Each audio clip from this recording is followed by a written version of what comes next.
ప్రస్తుతం మనం Pacherla check post వద్దున్నాం. మనం చూడొచ్చు విజువల్ లో చూస్తున్నటువంటి ఈ సిచ్యువేషన్ ఏదైతే ఉందో చిరుత సంబంధించి దాదాపుగా ఈ చెక్ పోస్ట్ నుండి 50 మీటర్ల డిస్టెన్స్ లోనే చిరుత బోన్ లో చిక్కింది. అయితే నిన్న జరిగినటువంటి ఈ ఘటన ఏదైతే ఉందో పచ్చర్ల సంబంధించినటువంటి మృతురాలు ఆ మెహరూన్ బి సంబంధించినటువంటి ఫ్యామిలీ మెంబర్స్ ను అక్కడికి అనుమతించడం జరిగింది. అయితే చిరుత దాడి చేసినటువంటి క్రమంలో ఆ ఫ్యామిలీ మెంబర్స్ చూశారు. ఆ చూసినటువంటి వారు కొంతమంది ని అనుమతించడం జరిగింది. అయితే అనుమతించినటువంటి వారు అసలు నిజంగా ఆ చిరుత దాడి చేసినటువంటి చిరుత ఆ చిరుతేనా లేక వేరే చిరుతనా అనే అంశాలు కూడా వారితో మాట్లాడే ప్రయత్నం చేద్దాం మనము.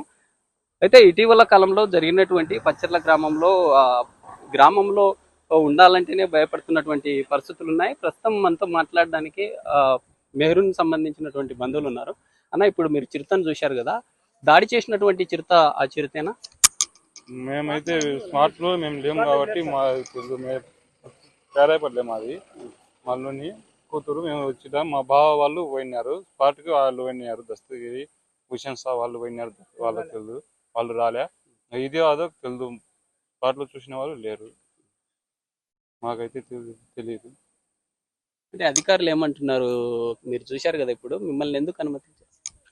అయ్యో వాళ్ళు ఫార్మాట్ ఏదో పిలిచారు, వచ్చాము చూసాము మేము అంతే. ఇదో అదో అంటే వాళ్ళు టెస్టులు చేసుకొని వాళ్ళు ఏదో చేసుకొని వాళ్ళు చెప్తే కానీ తెలియదు. వాళ్ళు బ్లడ్ శాంపిల్ తీసుకొని చేసుకొని కనుక తెలుస్తుంది. మన లేకుంటే మనమే చెప్పలేము కదా.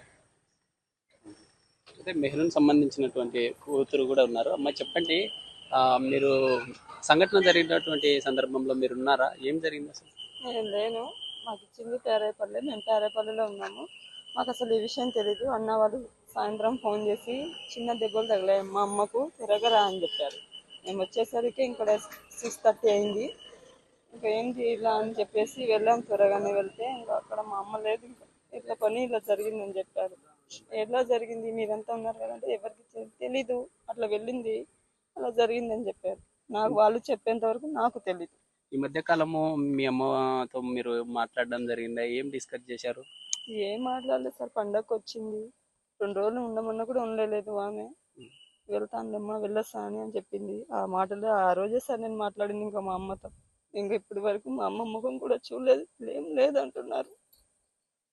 అటవీ అధికారులు ఏమంటున్నారమ్మా? అంటే ఏమన్నా ఫ్యామిలీ సంబంధించి ఏదన్నా ఆదుకుంటామంటున్నారా? ఏమంటున్నారు? ఇప్పటికైతే చేస్తామని అంటున్నారు సార్. ఇంకా వాళ్ళు ఏమని చేస్తారో ఇంకేమో తెలీదు. మేమైతే అడుగుతున్నాము, చేయండి సార్, మాకు ఏదో ఒక సాయం అని. అన్న లేడు, తమ్ముడు లేడు, ఎవరు లేరు సార్. ఇప్పుడు అమ్మ నాన్న అందరు. నాన్న పోయి 5 నెలలే సార్ అయ్యింది. అమ్మకు మళ్ళీ ఇప్పుడు ఇలా.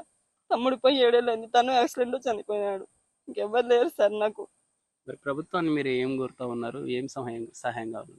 ఇంకా వాళ్ళే సార్ దయదాలు సార్. ఇంకా వాళ్ళు ఏమి ఇవ్వాలనుకుంటారో చేస్తారో. మేమైతే ఇంతవరకు ఏం అడగలేదు, బట్ చేస్తామంటున్నారు. ఇంకా చూడాలి, టైం పడుతుంది అంటున్నారు. మాకు ఇప్పుడు కర్మ ఏదో చేయడానికైనా కావాలి కదా. నాకు పిల్లలు ఉన్నారు, నేను ఊరు వెళ్ళాలి ఈ రోజు అని సార్తో మాట్లాడి వెళ్దామని వచ్చాను. అయితే చిరుతను చూసినటువంటి సాక్షి ఉన్నారు అన్న. చిరుత ఎలా ఉంది అంటే ఎంత వయసు ఉండొచ్చు, ఎలా ఉందంట? అది చిన్నదే, పెద్దదైతే కాదు. అది ఇది అని పోల్చుకోలేము, తెలుదు. అదే ఇదో కన్ఫామ్ అయితే తెలుదు మనకైతే. అయితే మెహరూన్ సంబంధించినటువంటి బంధువులు ఉన్నారు. అమ్మ, మీతో మెహరూన్ ఎలా ఉండేవారు? మేము కూడా ఇక్కడ లేము సార్, మాది ఆర్లగడ్డ, మేము ఆర్లగడ్డలో ఉన్నాం సార్. మాకైతే మేము వాళ్ళు చెప్పినాక తెలుసుకొని వచ్చిన వాళ్ళమే సార్. మేము కూడా మేమే ఆ పాపకు ఫోన్ చేసినాం, మీ అమ్మకి దెబ్బలు తాకినాయమ్మా రా అని. వాళ్ళు వచ్చినారు సార్. వాళ్ళు మేము ఇంకా ముందే వచ్చినాం సార్. మాకైతే ఏం తెలియదు. చూసిన వాళ్ళు దస్తగిరి ఉన్నారు, హుసేన్ షా ఉన్నారు, వాళ్ళకైతే పక్కా తెలుసు సార్ అది ఎట్లా ఉంది ఏం ఉంది అని. మేమైతే చూడలేదు సార్. మేము వచ్చే వరకే తీసుకొని వచ్చినాం సార్ బాడీకి. మేమైతే చూడలేదు కదా, మేము చెప్పాలంటే ఎలా చెప్తాం సార్.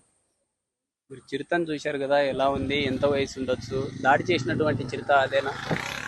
దాడి చూడలేదు, మేము ఆలగడలో ఉన్నాం. ఆల్రెడీ ఒక 2 నెలల కిందట మా కొడుక్కి ఇదే చెక్ పోస్ట్లో డ్యూటీ చేస్తున్నాడు.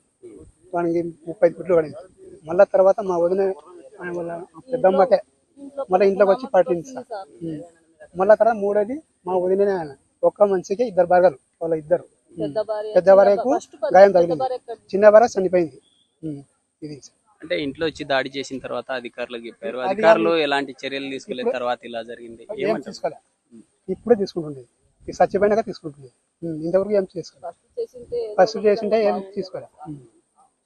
ఇది మొత్తంగా ఇప్పుడు మనం ఉన్నటువంటి స్పాట్ ఏదైతే ఉందో ఇక్కడే పక్కనే చూడొచ్చు, అటవీలో ఆవులు కూడా ఇక్కడే సంచరిస్తూ ఉన్నాయి. నిత్యం ఆవులు కావచ్చు, ఆవులు మేకలు అటవీలో ఉండేటటువంటి వాటిని నిత్యము చిరుత వాటిని అటాక్ చేస్తున్నటువంటి సందర్భాలను చూస్తూ ఉంటాం. అయితే ఇక్కడ జరిగినటువంటి ఇన్సిడెంట్ ఏదైతే ఉందో ఈ జంతువులను కాకుండా జంతువులతో పాటు మనుషులను కూడా అటాక్ చేస్తున్నటువంటి సందర్భాలను చూస్తా ఉన్నాం. అయితే అటవీ సంబంధించినటువంటి జంతువుల్లో ప్రధానంగా ఎలుగుబంట్లు మనుషుల మీద దాడులు చేసినటువంటి సందర్భాలను మనం చూస్తూ ఉంటాం. అయితే ఇటీవల చేసినటువంటి చిరుత దాడి ఏదైతే ఉందో మ్యాన్ ఈటర్ గా మారింది, మనుషులకు పెను శాపంగా మారిందంటూ కూడా ఇక్కడ ఉండేటటువంటి స్థానికులు తెలుపుతున్న పరిస్థితి. ఏదేమైనప్పటికీ ప్రభుత్వం ఇటీవల జరిగినటువంటి పచ్చర్ల గ్రామంలో జరిగిన బాధితురాలు ఎవరైతే ఉన్నారో వారికి న్యాయం చేయాలంటూ కూడా కోరుతున్నటువంటి పరిస్థితులు అయితే క్లియర్ గా కనిపిస్తా ఉంది. ఏదేమైనప్పటికీ స్థానికంగా ఉండేటటువంటి అటవీ సంబంధించిన నల్లమల సంబంధించినటువంటి ప్రాంతంలో కాకుండా ఈ చిరుతను తిరుమలకు తరలించి ఆ జూలో బంధించాలంటూ కూడా కోరుతున్న పరిస్థితులు అయితే క్లియర్ గా కనిపిస్తా ఉంది. ఇది ఇక్కడ ఉండేటటువంటి ఓవరాల్ పరిస్థితి. ఇది పబ్లిక్ కి తెలిపే విధంగా బిగ్ టీవీ ఎప్పటికప్పుడు ఎక్స్క్లూజివ్ గా ప్రజల ముందుకు తీసుకొస్తూ ఉంటుంది. ఇది ఇక్కడ ఉండేటటువంటి తాజా పరిస్థితి. రిపోర్టర్ శ్రీరామ్తో రాజశేఖర్.